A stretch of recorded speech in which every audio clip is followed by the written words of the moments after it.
Hello, everyone. My name is Stella Rose. I work with the Nuclear Age Peace Foundation, and I would like to thank all of you so much for the patience and for sitting here with us today. This is a really important conference. This is an important message, and as someone who's a part of the younger generation, it's truly an honor to be here. And I'd also like to thank the Soka Gakkai International Foundation for co-sponsoring this and making this possible for us. I would like to introduce the man sitting next to me, Mr. Andrew Davis. He is an acclaimed director, and it's really an honor and privilege to sit across from you because of his repertoire of films. He has made movies like The Fugitive, Under Siege, The Guardian, and a childhood staple of mine, Holes. But today, Andy and I will delve into art, a medium that transcends limitations of language, conveying messages with a deep impact that words alone cannot achieve. So we spoke yesterday a little about the impact of Oppenheimer on the collective conscience of our society in the era of the nuclear age. And as someone who did not live through the Cold War or 9/11, the threat of nuclear exchanges has always existed in the existential frame for me, which has made their existence feel something that's more historical. But this was intentional. Growing up in the United States, we were taught that nuclear weapons are a highly restricted commodity reserved for political strategy for warring nations that really should not have been a consideration for civilians. At least that's how it was posed in my classes growing up. David Krieger, the Nuclear Age Peace Foundation's founder, noted that paradoxically, most people are still conditioned to give their loyalty to a nation in a time when such loyalty often impedes action for the good of humanity as a whole. So today we will explore Andy's motivations in light of his most recent feat, the creation of Disturbing the Bones, a novel which underscores themes of historical memory, injustice, and the lasting impact of military actions. Andy, I'm going to give you the floor because I know we have a video that's going to precede the conversation. Thank you, everybody. It's an honor to be here, and I thank you, Ivana, for having me here. Pardon?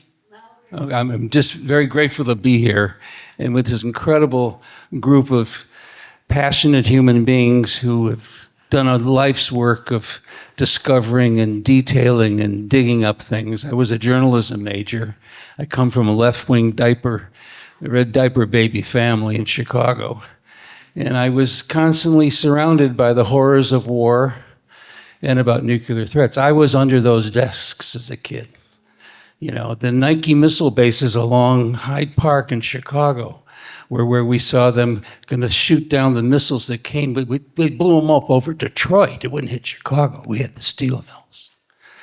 And Enrico Fermi split the atom at the University of Chicago, not too far from where I lived.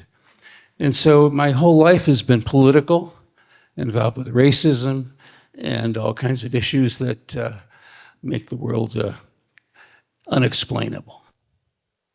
So basically, I realized that I've had a long history with nukes, as I said, under the desks. And also, years ago, I wanted to do a movie about Bucky Fuller. And Bucky Fuller was going to figure out how to scare the world by bringing a traffic cop from outer space after Hiroshima. It took him all this time to get here. And Spielberg was going to write this script about how, you know, you can't change the world, Bucky, with logic. You have to scare the shit out of them. That was the idea of the movie. It's called Overnight Stars. We all could be overnight stars. And they were going to create this smoke screen of getting all the orbits of the satellites. So you came out of the theater and you went, the traffic cop who was on the screen in Spielberg's movie is right. We better give it all up. So the question is, how do you give it all up? I did a film called The Package. We'll look at a piece. These are jumpy pieces that I took out of the movie. It's too violent for this crowd, but anyway. It's Gene Hackman and Tommy Lee Jones and Joanna Cassidy and Dennis Franz and John Hurd in a political thriller about what would happen if the generals were told they're going to give up their nukes. And it's around a Kennedy kind of assassination. Tommy Lee Jones is the package. He's being brought over, and he's going to kill Gorbachev because he's going to sign a treaty with Bush. So that's what the movie's about. And I pulled out a few clips like that. And then we'll stop after we do that, and we'll talk about disturbing the bones. This is Berlin, first time anybody ever shot the Russian War Memorial after the war.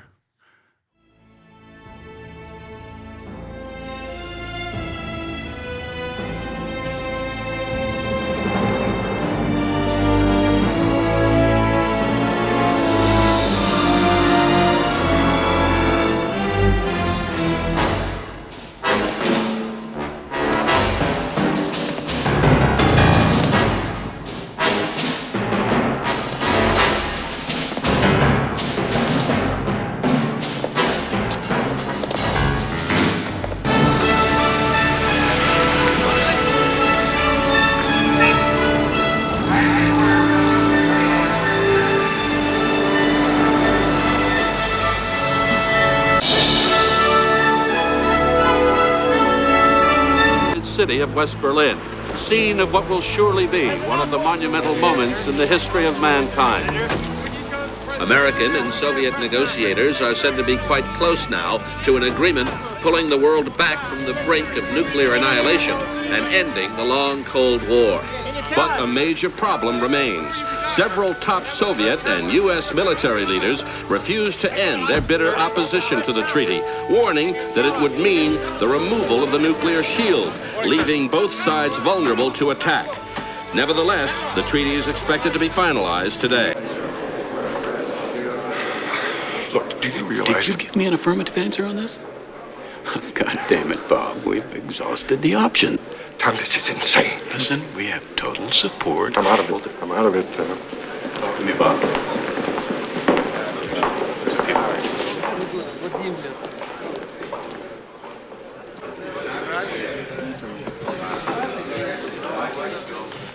Correct me if I'm wrong, Senator, but I believe we can get immediate Senate approval. I hope so. Oh, we have the votes. And of course, we'll coordinate with the networks. No need. Hello, We John. have our own relationship with the network. Way to conclude in this holiday season, the season of peace, than to wish you Merry Druzhba. Huh? Merry Druzhba. Friendship and peace. Thank you. How long you figure before you're back in the shit someplace, Johnny? Iran, maybe. Libya, Nicaragua, Philippines, Mexico, maybe.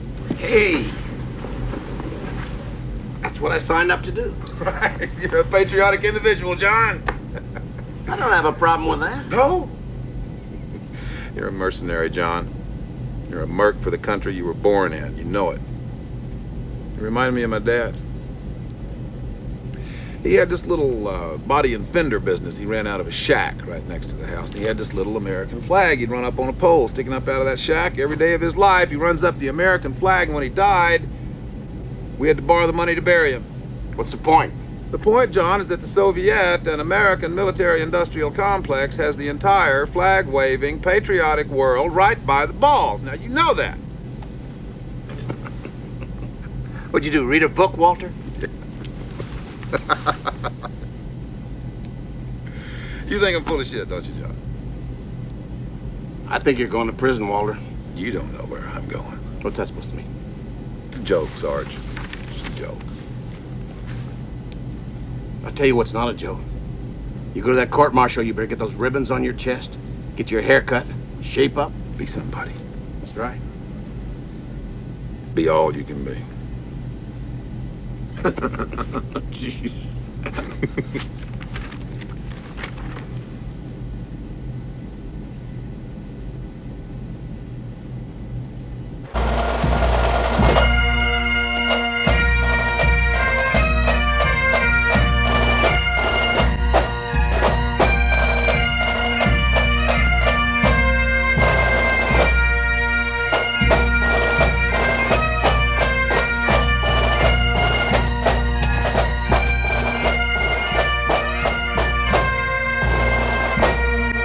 The President and the General Secretary have arrived here at the University of Chicago on the second leg of their historic journey meant to signal the end of the nuclear threat.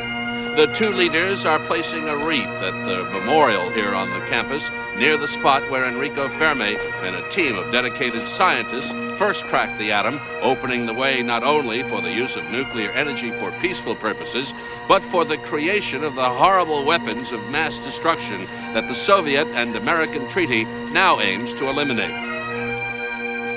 Accompanying the President and his Soviet counterpart is the Secretary of State and members of the Soviet and American negotiating teams. From here, the leaders will ride together to the Hilton Hotel on the Chicago lakefront to tell a meeting of the National Governors Conference that the signing of the treaty will launch a new era of political, economic, and cultural cooperation between the superpowers and a new era of peace for the world.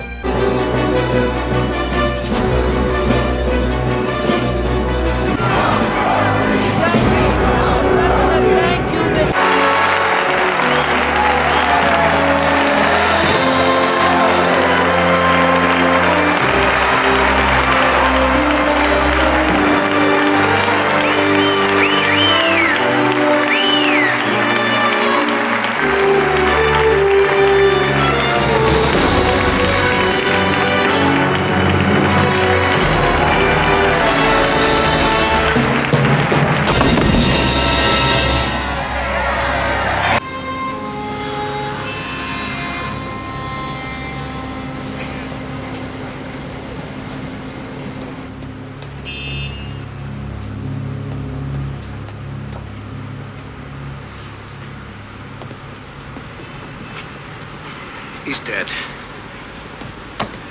You one of your shadow warriors, huh?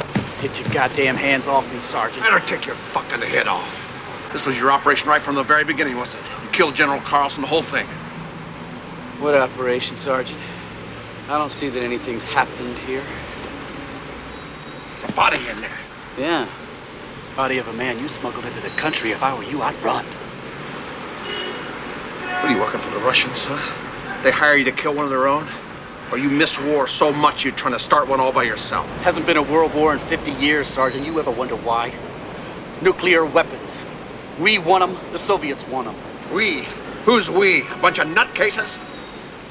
If it wasn't for nuclear weapons, Sergeant, you'd be fighting the Russians in the streets of Washington right now. I'll take my chance. You're a fool. We're in separate armies, you know that, pal? But you're out in the light now. And you're gonna be scurrying for the dark. And I'm gonna see you get stepped on.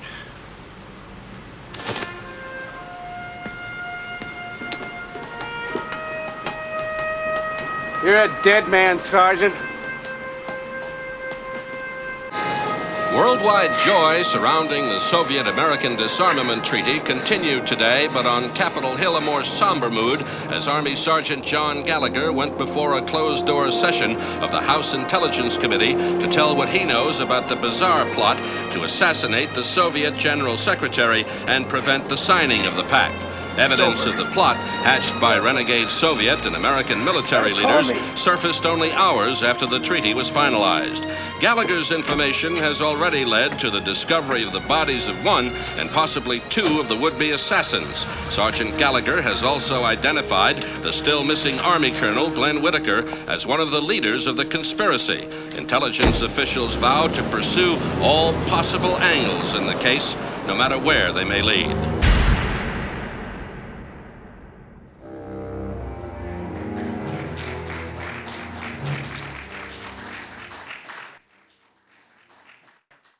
The conspirator was shut up and nobody ever knew what happened. But anyway, it's available if you want to watch that movie. It's called The Package. It was made by Orion Pictures. So that movie inspired me to think about, what would happen if the generals refused to do one thing or another. I mean, Gene Hackman represents another side of the military here. And it's interesting when you think about George Shultz and Kissinger, who have become huge advocates for disarmament, who were the men, right with their fingers on buttons and supporting all this terror, and to have come around and realize what's going on. It's what would happen? Who were the generals, and what would they say when they were told to give up their weapons? So I found out about an archaeological dig many years ago. It took place in southern Illinois. And they found 26 layers going back 13,000 years in one campsite along the Illinois River. I moved it to the Mississippi. And Disturbing the Bones is a novel about a young archaeologist who is digging in this incredible dig. She's on 60 Minutes. She went to Yale, but she was sponsored by the namesake of the county, a general named Alexander from Alexander County, who built the bunkers in Saudi Arabia. He's a master builder. And he's retired, and he's got the contract to build this highway to Scott Air Force Base where we monitor all the Russian missile tests. It's a real kind of secret place. And she comes across a woman who was a reporter for Ebony magazine who covered the dangerous civil rights issues in Cairo in the 70s. And she sends the body to Chicago. And it turns out she's got a son who his mother disappeared, Denzel Washington kind of character. His mother died. She was 14. She was murdered in Cairo, Illinois, or she disappeared. He's got to come down and find out. And while he's down there investigating, sort of in the heat of the night, the Russians are testing these hypersonic missiles, and something goes terribly wrong. And 200,000 people die in Siberia and Mongolia in one day. And it's months before an election. And there's an old Michelle Obama character, a young African-American woman's running against the Trump character. And after this terrible accident happens in the October before the election, she says, if I get elected, we're going to bring the nuclear weapons to an end. We're going to bring peace conference to Chicago where they split the atom, and we're going to get rid of the nukes. And she gets elected. And now the generals have to decide whether they're going to go along with it or not. And the madman general who's building the highway, who's on Fox News, says, this is giving up. We can never gear up our weapons. He's got drones, and he's got weapons and militias. He's going to try to stop this conference. That's what Disturbing the Bones about. I just told you the story. I won't tell you how it ends. But we're going to run a trailer now that sort of represents this.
I mean, truly in Davis fashion, very cinematic. This is so exciting. And if you haven't had the chance to read it, it came out this last fall in 2024. October, yeah. So, I mean, to add to your extensive reading list that has already been proposed at this conference, Disturbing the Bones should definitely be on there. But Andy, I wanted to ask you, with Disturbing the Bones, you've really made a leap to writing a novel. As a screenwriter, a director, a filmmaker, I want to ask, why Disturbing the Bones now? And what is it about the current moment in history that made this the right time for you to explore the themes in the novel, but particularly relating to nuclear disarmament and maybe even choosing hope? Well, this actually started as a screenplay. And in doing all the research of all the different layers of complexity politically and morally and historically that go with it, I got frustrated, and I met a great writer named Jeff Biggers, who's my partner on the novel. And he was from Kentucky, and his family had seen their land destroyed by mountaintop removal, moved to Chicago as poor Appalachians. And he became a writer, a journalist and a playwright, and he was an environmental writer. And he wrote this thing about reckoning at Eagle Creek, which is across from Cairo, Illinois. So here's a guy who knows Southern Illinois. I know Chicago.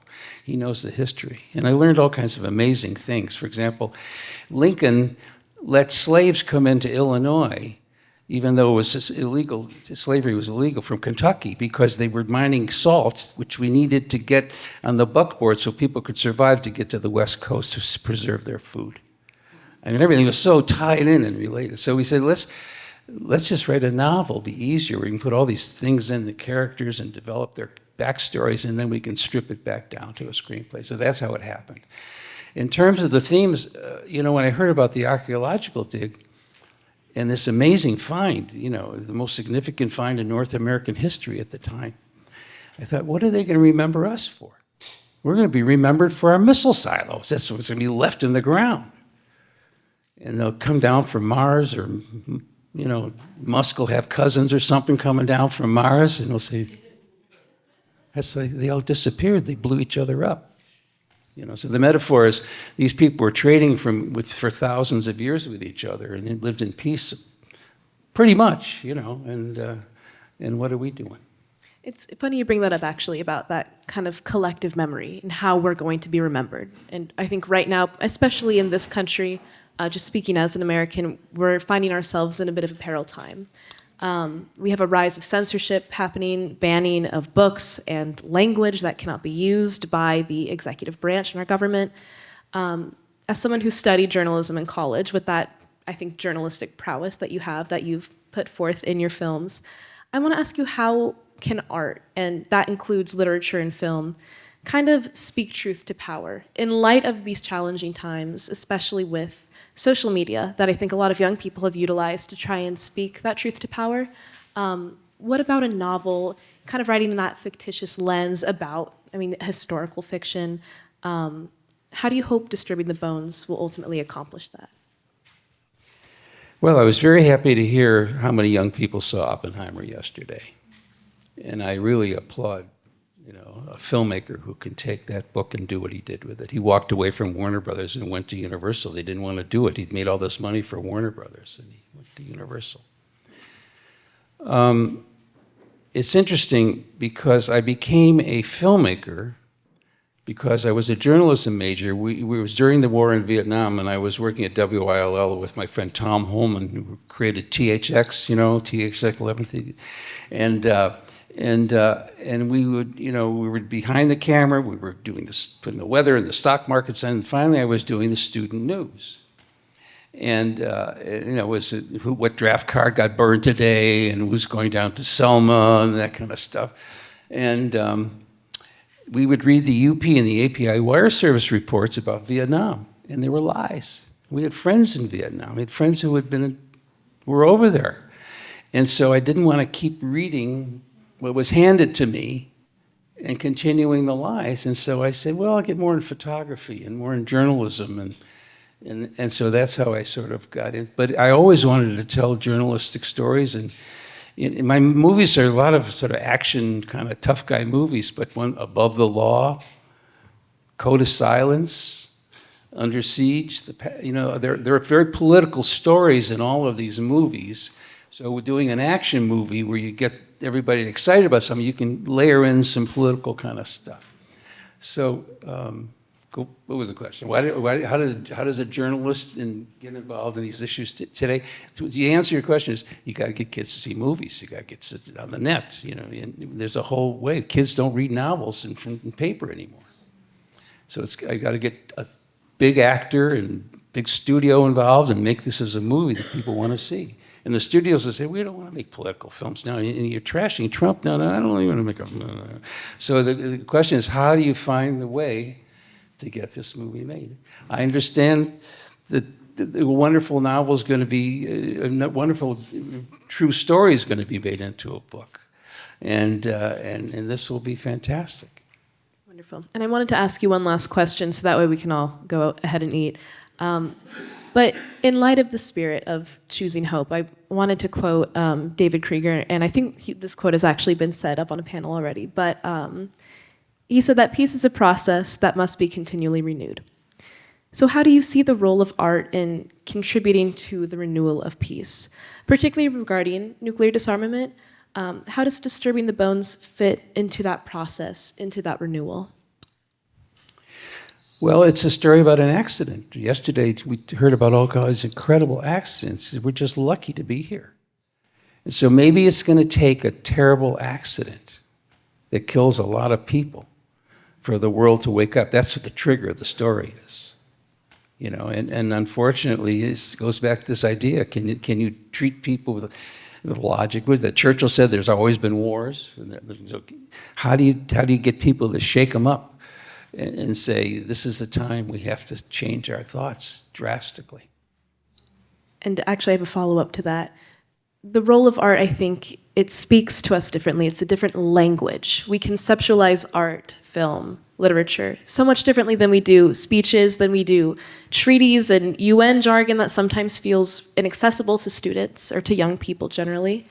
And so I kind of wanted to ask you, for you as an artist, as a director, as a filmmaker, how do you find that your art speaks to people historically? And do you have a goal for this project? Because it still is in its kind of beginning steps. You say that a screenplay may be underway, kind of as maybe a final hurrah. Well, it was totally written to get rid of the nukes and racism. Real simple. So the question is, how do you move people emotionally and get them to, you know, say, this makes sense, that makes no sense, we're going to go this way, you know? So you have to try to really direct people to, you have to show them what's possible. Show them what they're fighting against, how to overcome that, and what's possible. Thank you so much.